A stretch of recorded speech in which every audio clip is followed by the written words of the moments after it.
نبی کون ہیں؟ کیا وہ آسمانوں سے آتے ہیں یا کوئی الگ مخلوق ہیں؟ نہیں، بلکہ وہ انسانوں میں سے ہی ہیں، مگر یہ کہ اللہ تعالیٰ ان کو چن لیتا ہے اور پیدائش سے لے کر ان کی وفات تک مولا ان کو ہر عیب سے اور ہر گناہ سے پاک رکھتا ہے۔ اور نبیوں کو ہی معصوم کہا جاتا ہے۔ معصوم کا جو لفظ ہے یہ نبیوں کے لیے ہے اور فرشتوں کے لیے ہے۔ عصمت یہ عربی کا لفظ ہے۔ لہٰذا ہمارا عقیدہ یہی ہے کہ انبیاء اکرام علیہم السلام معصوم عن الخطا ہوتے ہیں، خطا سے ہمیشہ کے لیے وہ محفوظ ہوتے ہیں۔ معصوم اور محفوظ میں فرق ہے۔ معصوم وہ ہے جو کبھی گناہ کر ہی نہیں سکتا، محفوظ وہ ہے جس کے اندر گناہ کرنے کی طاقت تو ہے لیکن اللہ نے اسے بچا رکھا ہے، محفوظ ہے یہ ہے۔ بہرحال انبیاء اکرام علیہ السلام کے بارے میں یہ عقیدہ ہمیشہ رکھنا ہوگا آپ کو کہ وہ ہر عیب سے، گناہوں سے پاک ہوتے ہیں، اور ان سے ریلیٹڈ کسی بھی چیز کو ہلکے میں آپ نہیں لے سکتے۔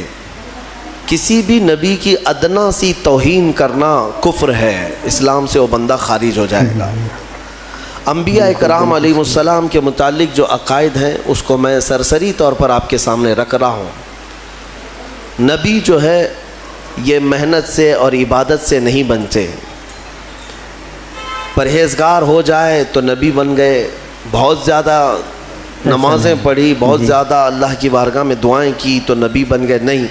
نبوت یہ کسب سے، محنت سے ملنے والی چیز نہیں ہے، بلکہ یہ اللہ کی عطا ہے، اور اللہ تعالیٰ نے روحوں میں ہی چن لیا کہ کس کو نبی بنایا جائے گا۔ ابھی دنیا میں آنے سے پہلے ہی جب وہ روحیں ہماری جہاں تھیں، اللہ تعالیٰ نے ان روحوں میں ہی منتخب کر لیا کہ یہ لوگ نبی بنیں گے اور دنیا میں جائیں گے۔ اور وہ آتے کیوں ہیں؟ ایک قوم میں کبھی نبی آئے، کبھی ایک خاندان میں آئے، کبھی ایک شہر میں، کبھی ایک ملک میں، جیسی ضرورت رہی ویسے نبی آئے۔ اور نبیوں کا جو کام ہوا کرتا ہے وہ یہی ہے کہ بھولی بھٹکی قوم کو پھر سے اللہ کے راستے پر لے آنا، شرک سے، بت پرستی سے، کفر سے انہیں نجات دینا، اور ایک خدائے وحدہ لا شریک کی عبادت کی طرف انہیں مائل کرنا، یہ نبیوں کا اہم کام۔ اور ایک بات یاد رکھیں، آدم علیہ السلام سے لے کر میرے آقا صلی اللہ تعالیٰ علیہ وسلم تک جتنے نبی آئے، سارے نبیوں کا عقیدہ ایک ہی تھا، عقیدے میں کسی کے فرق نہیں۔ اللہ کے ایک ہونے میں سارے نبیوں کا اتفاق، قیامت کے قائم ہونے میں سارے نبیوں کا اتفاق، اللہ تعالیٰ کے فرشتے موجود ہیں اس پر سارے نبیوں کا اتفاق، تقدیر کے متعلق سارے نبی ایک ہی عقیدے کے مالک ہیں۔ ہاں، شریعتوں میں کچھ نہ کچھ بدلاؤ آتا رہا ہے۔ شریعت میں جو مسائل جینے کے ہیں، کچھ چیزیں کسی کے نزدیک حلال تھیں، کسی کے نزدیک حرام ہیں۔ پہلے کی امتوں میں کچھ چیزیں حلال تھیں، بعد میں حرام ہوئی۔ جیسے آدم علیہ السلام کی امت، ان کی اولاد تھی، بھائی بہن کا نکاح جائز تھا۔ کیوں؟ اس لیے کہ انسان تھے ہی نہیں، جو تھے انہی کی اولاد تھیں، تو اب نسل کو بڑھایا کیسے جائے گا؟ انہی کی اولاد میں آج جو پیدا ہوتا لڑکا اور کل جو پیدا ہوتی لڑکی، یعنی حضرت حوا کو روزانہ ایک لڑکا اور ایک لڑکی پیدا ہوتی، جائز تھا، بالکل۔ یہ نسل انسانی کی ابتدا تھی، ایسے نہیں کہ 9 مہینے کے بعد پیدا ہو۔ تو آج جو پیدا ہوتا لڑکا اور کل جو لڑکی پیدا ہوتی، ان کے ساتھ نکاح کر دیا جاتا۔ تو ان کی شریعت تھی آدم علیہ السلام کی، اور اس شریعت میں جائز تھا بھائی بہن کا نکاح، لیکن اس کے بعد جب نسل انسانی بڑھ گئی تو پھر یہ منسوخ ہو گیا، حکم ختم۔ اسی طرح سے آپ نے قرآن میں سنا بھی ہے سورہ یوسف کی تفصیل میں کہ حضرت یوسف علیہ السلام کو ان کے 11 بھائیوں نے اور عزیز مصر نے اور ان کے والد نے سجدہ کیا۔ سجدے کا لفظ سنا نا؟ تو یہ سجدہ کیا تھا؟ ان کی شریعت میں تعظیم کا سجدہ جائز تھا، تعظیم کے لیے، لیکن بعد میں شریعت محمدی میں یہ سجدہ بھی حرام قرار دیا۔ سجدے تعظیم بھی ہماری شریعت میں جائز نہیں، چاہے وہ حضور کے لیے ہو، کسی اور نبی کے لیے ہو، یا کسی ولی کے لیے ہو، یا کسی کی قبر کے لیے ہو، کسی کے لیے بھی جائز نہیں۔ میرے آقا صلی اللہ تعالیٰ علیہ وسلم نے سارے سجدے ختم فرمائے سوائے رب ذوالجلال کے سجدے کے. اللہ کا سجدہ بس، اس کے علاوہ کسی کے لیے سجدہ جائز نہیں. انبیاء اکرام کی شریعتوں میں بدلاؤ ہوتا رہا، کتابیں بدلتی رہیں، لیکن عقیدہ سب کا ایک ہی تھا. آدم علیہ السلام سے لے کر آج تک جو عقیدہ ہمارا ہے، یہ عقیدہ سب کا متفق ہے، ایک ہی ہے. یہ کتنے نبی آئے، ان کی صحیح تعداد تو اللہ اور اس کے رسول کو ہی معلوم، لیکن کچھ حدیثوں میں ایک فگر ملتا ہے. ایک روایت میں حضور اکرم صلی اللہ تعالیٰ علیہ وسلم کی حدیث میں ملتا ہے 1,24,000، اور ایک روایت میں 2,24,000. تو الگ الگ روایتیں آئی ہیں، صحابہ نے جو روایت کیا. اس لیے بزرگوں نے فرمایا، علماء نے فرمایا کہ صحیح تعداد تو اللہ ہی بہتر جانے، لیکن کبھی اگر کہنا ہوا تو یوں کہیں 1,24,000 کم و بیش. کم و بیش کا لفظ ہم استعمال کرتے ہیں، کیوں؟ کم بھی ہو سکتے ہیں یا زیادہ بھی ہو سکتے ہیں، لیکن سب پر ہمارا ایمان ہے. لیکن یہاں ایک عقیدہ سنتے جائیے، اللہ کا نبی آپ کس کو کہیں گے؟ کسی کو بھی اللہ کا نبی کہنے کے لیے نام کے ساتھ آپ کو قرآن میں اس کا نام ہونا چاہیے یا رسول پاک سے سنا ہوا ہونا چاہیے. حضرت ابراہیم علیہ السلام نام کے ساتھ نبی ہم جانتے ہیں کہ نہیں؟ کیونکہ ان کا نام قرآن میں بھی آیا ہے اور حضور کی زبان پر بھی آیا ہے. اسماعیل علیہ السلام، موسیٰ علیہ السلام، عیسیٰ علیہ السلام، داؤد علیہ السلام، سلیمان علیہ السلام، یہ انبیاء وہ ہیں جن کے نام قرآن میں آئے اور احادیث میں بھی آئے. کل 26 نبیوں کے نام قرآن میں آئے. قرآن پاک میں آیا ہے. کتنے؟ 26 نبیوں کے نام قرآن پاک میں آئے، اور کچھ ان کے علاوہ احادیث میں نام آئے ہیں.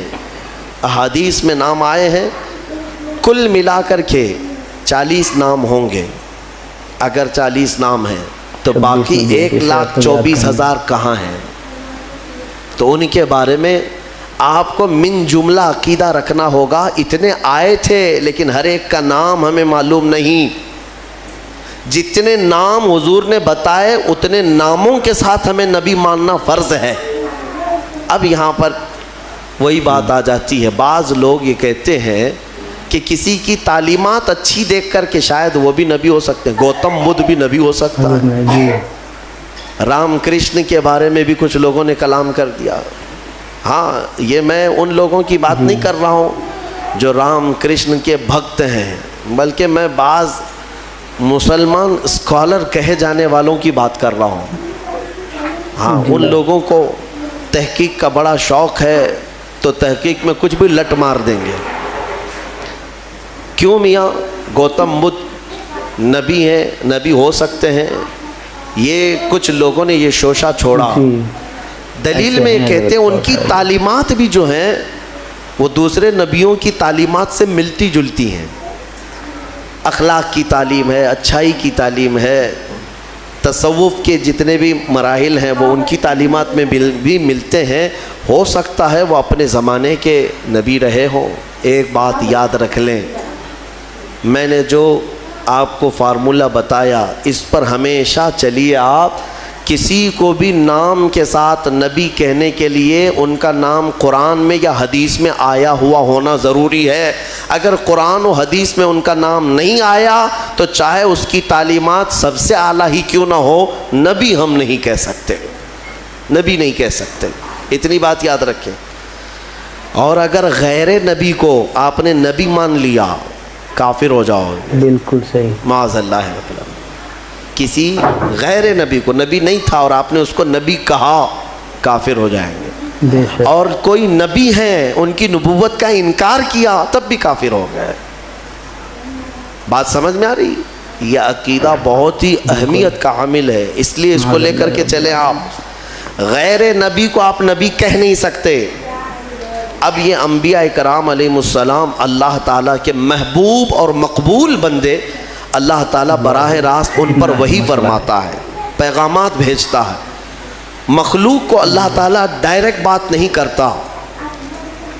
تمام بندوں سے اللہ تعالیٰ وما کان اللہ تبارک و تعالیٰ فرماتا ہے کہ اللہ تبارک و تعالیٰ کسی بشر سے بات نہیں کرتا مگر یہ کہ کسی نبی کے ذریعے سے، وحی کے ذریعے سے۔ انبیاء اکرام علیہ السلام ذریعہ ہیں بندوں اور رب تعالیٰ کے بیچ میں، جو احکام اللہ کے پہنچانے ہوتے ہیں وہ بندوں کے ذریعے سے، نبیوں کے ذریعے سے پہنچائے جاتے ہیں۔ اب آپ توجہ چاہتا ہوں، 1,24,000 کم و بیش جتنے بھی نبی آئے کہاں سے شروع ہوئے کہاں پہ ختم ہوئے یہ بھی ماننا ضروری ہے آپ کو، اسلامی عقیدہ۔ سب سے پہلے نبی آدم علیہ السلام اور سب سے آخری نبی محمد صلی اللہ علیہ وسلم، یہ دونوں چیزیں بھی ماننا آپ کو ضروری ہے۔ قرآن پاک جب مکمل ترتیب دے دیا گیا نا، مکمل ترتیب دے دیا گیا تو ادھر ایک اور ادھر ایک، جس کو ہم رٹ کہتے ہیں نا، رٹ پٹھا صلی اللہ یعنی علیہ کور، وسلم، اس کو عربی میں دفت کہا جاتا ہے، ما بین الدفتین، یعنی دو رٹ کے کور لگا دیے گئے قرآن کو۔ اور حضرت عثمان غنی نے فرمایا اب قرآن وہی ہے جو ان دو رٹ کے بیچ میں ہے، اس میں کوئی ایک ورق زیادہ بھی نہیں کرے گا اور ایک ورق اس میں سے نکالے گا بھی نہیں، سب گنا جا چکا ہے۔ اور اگر یہ رٹ ہٹ گیا یعنی یہ کور ہٹ گیا تو کوئی بھی اس میں اضافہ کرے گا یا کم کرے گا۔ میں یہ مثال اس لیے دے رہا ہوں، آدم علیہ السلام ابتدائے انبیاء اکرام میں پہلے نبی ہیں اور محمد صلی اللہ تعالیٰ علیہ وسلم آخری نبی ہیں۔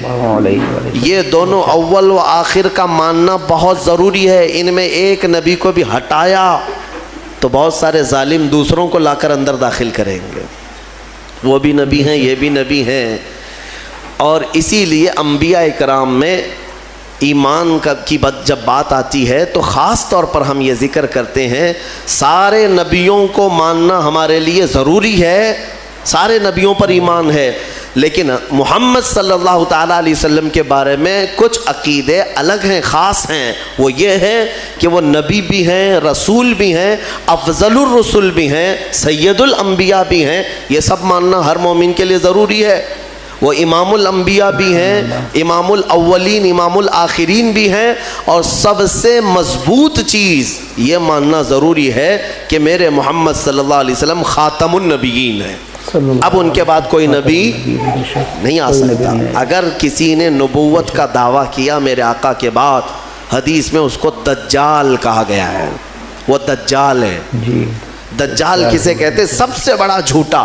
وہ جو بڑا دجال آئے گا وہ بعد میں آئے گا، لیکن جو نبوت کا دعویٰ کرتے وہ بھی دجال ہیں۔ حضور کی ایک حدیث میں میرے آقا نے فرمایا میرے بعد تم دیکھو کہ قریب 30 دجال آئیں گے اور سب نبوت کا دعویٰ کریں گے۔ حضور کے انتقال کے وفات کے فوراً بعد ہی 2 دجال ظاہر ہو گئے تھے، مسیلمہ کذاب اور اسود عنسی۔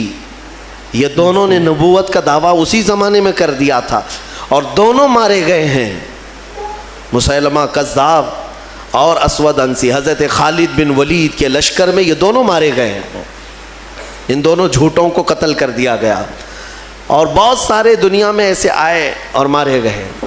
اس کے بعد یہ ایک ہمارے لیے سوئے قسمت ہے کہ ہندوستان میں بھی یہ داغ آیا۔ قادیان پنجاب کا ایک علاقہ ہے، وہاں ایک کانا شخص پیدا ہوا جس کا نام غلام احمد تھا۔ انگریزوں نے اسے پالا تھا اور بڑا کر کے اس کو تعلیم دے دے کر کے پھر اس سے نبوت کا دعویٰ بھی کروایا۔ قادیانیت ایک پورا کا پورا آج ایک فرقہ ہے، ایک پورا دین پھیلا دیا۔ مرزا غلام احمد قادیانی، اس نے نبوت کا دعویٰ کیا، یہ 100 سال پہلے کی بات کر رہا ہوں، وہاں وہ انگلش نبی بن کر کے آیا تھا اور لوگوں میں اپنے نبی ہونے کا بلکہ عیسیٰ علیہ السلام سے افضل ہونے کا بھی دعویٰ کرتا تھا، اور بھینگا تھا، کانا تھا، ایک آنکھ سے کمزور تھا۔ عیسیٰ علیہ السلام کے بارے میں تو ہے کہ وہ مادر ذات اندھوں کو شفا دیا کرتے تھے، اور یہ غلام احمد خود ہی کانا تھا، اپنی آنکھ درست نہیں کر سکا اور کہتا ہے میں عیسیٰ سے افضل ہوں، عیسیٰ علیہ السلام سے افضل ہوں۔ اس کے بھی کچھ ماننے والے ہو گئے، آج انہوں نے نام الگ رکھ لیا ہے، احمدی جماعت۔ قادیانی کہیں گے تو جلدی پہچان لیں گے سارے لوگ، تو جماعت احمدیہ۔ احمدی جماعت، اور یہ کہتے ہیں ٹرو اسلام، سچا اسلام یہی ہے. ان خبیثوں نے انٹرنیٹ پر ایسی بھرمار رکھی ہے کہ جب بھی کوئی اسلام سرچ کرنے پر جاتا ہے بھولا بھالا نوجوان، تو سب سے پہلے ان کی ویب سائٹ اتر جاتی ہیں. اسلام کے نام پر انہوں نے جال پھیلا رکھا ہے، اتنی روایتیں گڑ گڑ کر کے نئی نئی باتیں بنا کر رکھا ہے. اسی لیے میں نوجوانوں سے کہتا ہوں ہمیشہ کہ سارا دین انٹرنیٹ سے مت سیکھو. ہاں کچھ معلومات ضرور اس میں ہو جائیں گی، لیکن کراس ویریفیکیشن کے لیے ضرور علماء سے رابطہ کیا کریں کہ یہ صحیح بھی ہے یا نہیں ہے. ورنہ ہم نے دیکھا ہے کہ گوگل والے بہت سارے چھوٹے چھوٹے راستوں میں پھنس جاتے ہیں. گوگل میپ پہ چلنے والے پھنستے ہیں، تو پھر یہ دین کا راستہ ہے، پتہ نہیں اس میں کہاں کہاں پھنسا دیا جائے گا. تو یہ غلام احمد قادیانی، اس نے جھوٹی نبوت کا دعویٰ کیا، اور اس نے یہ بھی دعویٰ کیا کہ میرے پاس فرشتے بھی آتے ہیں، انگلش میں وہی لے کے آتے ہیں، انگلش میں وہی لے کر کے آتے ہیں. اور اس نے کتابیں بھی لکھ دیں، 17-18 کتابیں لکھی، اور سب میں الگ الگ تعلیمات بھر دیا. جیسے حضور پاک صلی اللہ تعالیٰ علیہ وسلم کی حدیثیں ہیں، اس کو چرا چرا کر کے الگ الگ مضمون کی کتابیں لکھ دیا. آپ کو میں ایک بات بتا دوں، اس نے خود اپنے ہاتھوں سے کتاب لکھا ہے، جبکہ 1,24,000 کم و بیش جتنے نبی آئے، ان نبیوں کے بارے میں ایک روایت متفقہ ہے کہ کسی بھی نبی نے اپنے ہاتھ سے کوئی وحی نہیں لکھی. اسی لیے تو میرے آقا صلی اللہ علیہ وسلم نے بھی نہیں لکھا. اور اس بات کو لے کر کچھ جاہل یہ سمجھتے ہیں کہ حضور کو لکھنا نہیں آتا تھا. ارے نبیوں کی شان ہے وہ لکھتے نہیں تھے. کیوں؟ اس لیے کہ نبی کا حافظہ ایسا ہوتا ہے کہ اسے لکھنے کی ضرورت ہی نہیں ہوتی، ضرورت نہیں. ہاں لیکن لکھوایا جاتا تھا، حضور نے لکھوایا ہے صحابہ سے. اور یہ مردود تو خود ہی لکھتا تھا، ساری کتابیں خود ہی لکھا، اور پھر بعد میں مارا بھی گیا، ختم بھی ہو گیا. انہوں نے ایک گند پھیلا رکھی ہے، فرشتوں کا نام بھی ٹیسو ٹیسو میسو میسو. نہ جبرائیل، نہ میکائیل، نہ اسرافیل، نہ اسرائیل، ٹیسو ٹیسو میسو میسو، جو وہی لے کر کے آتے تھے. نعوذ باللہ من ذالک. انہوں نے ایک دین کو مذاق بنایا. اس طرح کے اور بھی جھوٹے نکلیں گے. نبوت کا دعویٰ کریں گے تو فوراً پہچان لینا کہ یہ ہمارے زمانے کا دجال ہے.